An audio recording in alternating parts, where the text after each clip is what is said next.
লোকেরা এও বলে ফখরুল সাহেবের পিতা নাকি ওই সময়ের বিখ্যাত রাজাকার ছিলেন।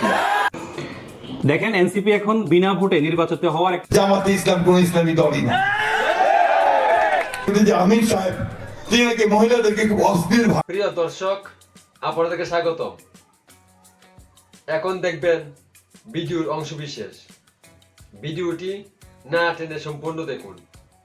ভিডিওটি সাবস্ক্রাইব করে রাখুন পরবর্তী ভিডিও দেখার জন্য। তাহলে আর দেরি নয়, দেখা যাক ভিডিওর বিস্তারিত অংশ। লোকেরা এও বলে ফখরুল সাহেবের পিতা নাকি ওই সময়ের বিখ্যাত রাজাকার ছিলেন। কার মুখে কি শুনি?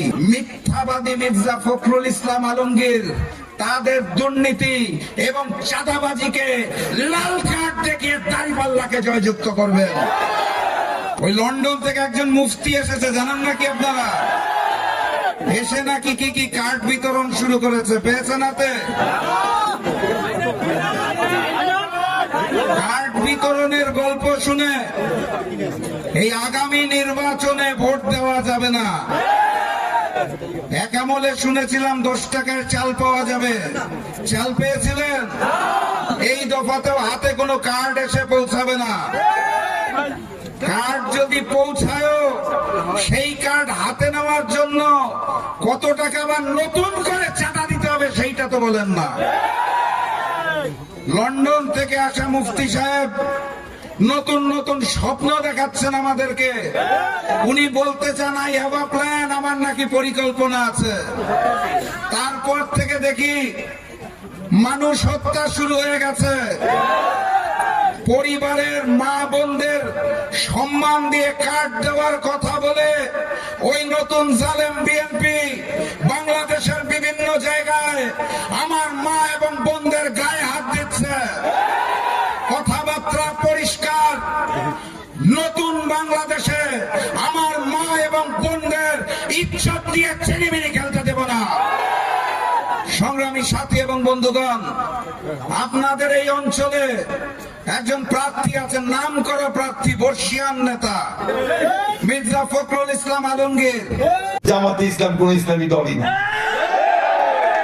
যে আমির সাহেব তিনি নাকি মহিলাদেরকে খুব অস্থির ভাষায় গালিগালাজ করছে। আজকে একটা দল আপনাদের সামনে আসছে, নিশ্চয়ই আসছে, আপনারা চিনেন। এদেরকে আমরা আগে কখনো দেখি নাই। আমাদের সঙ্গেই থাকছে, আমরা একসাথে ছিলাম, আমাদের সঙ্গেই থাকছে, আমরা ঠিক জানতাম না যে কি এখন আসছে যে তারা নির্বাচন করবে। ভালো কথা, যে কেউ রাজনীতি করতে পারে। রাজনীতি করবেন, দয়া করে মিথ্যা কথা বলবেন না, আর গীবত গাইবেন না, গীবত গাইবেন না, অন্যের সমালোচনা ওইভাবে করবেন না। এই দলটার সম্পর্কে একটি কথা বলতে পাই, আমি ক্যান্ডিডেট সম্পর্কে কোনো কথা বলবো না, এই দলটা সম্পর্কে বলবো। এই জামাতে ইসলাম ইসলামের কথা বলে, কিন্তু আপনি দেখবেন আজকে অনেক মৌলানা সাহেবরা, তারা বিশেষ করে চর মৌলানা মৌলানা পীর সাহেব, তিনি পরিষ্কার করে বলতেছেন জামাতে ইসলাম কোন ইসলামী দলই না। ধান্দায় নেমেছে। তারা বিভিন্ন জায়গায় বিভিন্ন প্রার্থীর নামে প্রোপাগান্ডা ছাড়িয়ে সেই প্রার্থীর বিরুদ্ধে মিথ্যা হয়রানিমূলক প্রোপাগান্ডা তথ্য ছাড়িয়ে তারা চিন্তা করছে তারা বিনা ভোটে এমপি হবে। সেই জায়গাটা থেকে বলতে চাই যে বিনা ভোটে এমপি হওয়ার কিন্তু সুযোগ নেই। স্পেশালি ঢাকা 11 আসনে যদি কেউ বিনা ভোটে এমপি হওয়ার দিবার স্বপ্ন দেখে, ইনশাল্লাহ আমি আরিফ গণ অধিকার পরিষদের ট্রাক মার্কা প্রতীকে নির্বাচন করছি, ইনশাল্লাহ আমি শেষ পর্যন্ত কিন্তু এই আসনে লড়ে যাব। সুতরাং এখানে আরেকটি হাসিনা মার্কা নির্বাচন হওয়ার মতো কোনো সুযোগ কিন্তু আমি এখানে হতে দিব না। আপনাকে আমি একটা কথা বলতে চাই, সেটা হলো এই ইন্টারিম গভর্নমেন্টের দুর্নীতির আইকন হলো আসিফ মাহমুদ সজীব ভুইয়া, এবং এরা কিন্তু সরকারে ছিল, নাহিদ ইসলাম তারা কিন্তু সরকারে ছিল। সুতরাং সরকারে থেকে তারা যে দুর্নীতি করেছে এগুলো কিন্তু মানুষ জানে, এদেশের বাংলাদেশের মানুষ কিন্তু ইতিমধ্যে এগুলো তাদের চোখের সামনে এসেছে, আমি বলবো। সুতরাং এই দুর্নীতির আইকনদেরকে তারা যখন ভোট চাচ্ছে, মানুষের কাছে গিয়ে ভোট চাচ্ছে, সুতরাং মানুষ কিন্তু তাদেরকে ইতিমধ্যে বয়কট করেছে। কারণ বাংলাদেশের মানুষ বুঝতে পেরেছে তারা জুলাইকে বিক্রি করেছে, সেই জুলাইকে বিক্রি করে ছাত্র উপদেষ্টা হয়ে তারা আসলে কোনো কিছুই করেনি। স্পেশালি ঢাকা 11 আসনের মানুষের জন্য নাহিদ ইসলাম কোনো কিছুই করেনি। তাকে যদি আবার এখন এই যে ভোট চাচ্ছে এলাকায় এলাকায় গিয়ে, মানুষ কিন্তু তাকে প্রত্যাখ্যান করছে। ইনশাল্লাহ 12 তারিখে এভাবেই মানুষ প্রত্যাখ্যান করবে। কোনোভাবেই আসলে মানুষ তাকে এই যে সংসদে যাওয়ার যে একটা দিবাস্বপ্ন সে দেখছে, সেটা কিন্তু কোনোভাবেই হবে না। দেখেন বাংলাদেশের নিয়ার অ্যাবাউট 50% হলো নারী। সুতরাং নারীদেরকে যদি কেউ এম্পাওয়ার না করে তাহলে কিন্তু বাংলাদেশ আগাবে না। যদি বাংলাদেশ যদি স্পেশালি যদি বাংলা যদি এগিয়ে যেতে তাহলে নারীদের কিন্তু লাগবে। কিন্তু একটি দল বারবার করে বলছে যে আসলে তারা নারীকে এম্পাওয়ার করতে চায় না। এই এম্পায়ার করতে না চাওয়ার কারণ হলো তারা আসলে বাংলাদেশকে একটি জায়গায় যাওয়ার জন্য, একটা বাংলাদেশকে আধুনিক বাংলাদেশ হিসেবে আমরা যে চাই, একটা উন্নত বাংলাদেশ, সেই বাংলাদেশ তারা আসলে চাচ্ছে না। কারণ তারা নারীকে পিছিয়ে রাখতে চায়। আমরা চাই নারীরা লিডারশিপে আসবে, নারীরা নেতৃত্ব দিবে এবং আগামীর বাংলাদেশ বিনির্মাণে নারী পুরুষ উভয় একসাথে হয়ে কাজ করবে এবং বাংলাদেশকে এগিয়ে নিয়ে যাবে।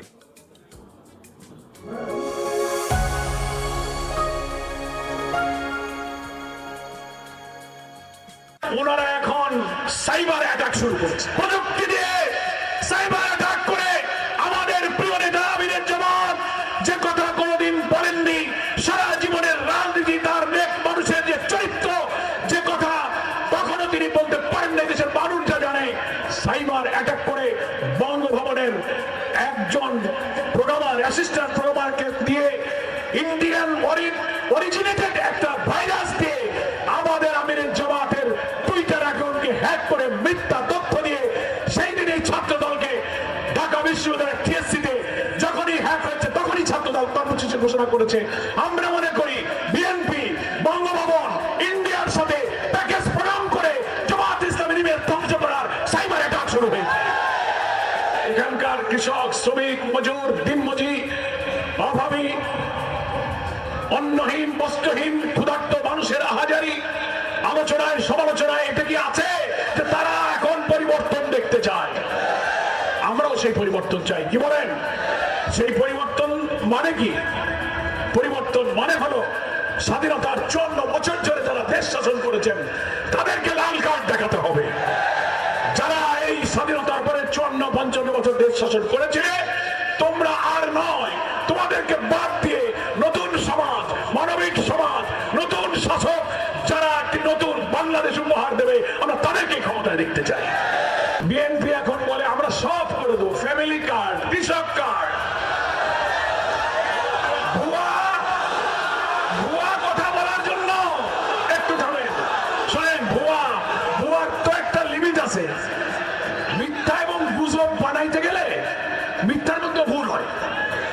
মানুষ হলো দেশে 18 কোটি, বলে আমরা 50 কোটি কার্ড দেবো।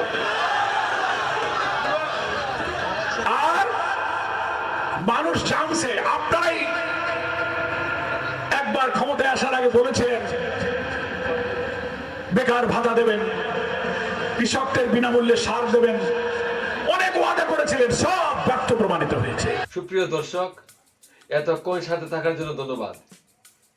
ভিডিওটি লাইক কমেন্ট করে জানিয়ে দিন। আর হ্যাঁ, ভিডিওতে নতুন হয়ে থাকলে ভিডিওটি সাবস্ক্রাইব করে রাখুন পরবর্তী ভিডিও দেখার জন্য। তাহলে আবার দেখা হচ্ছে পরবর্তী কোনো এক ভিডিওতে। সবাইকে ধন্যবাদ।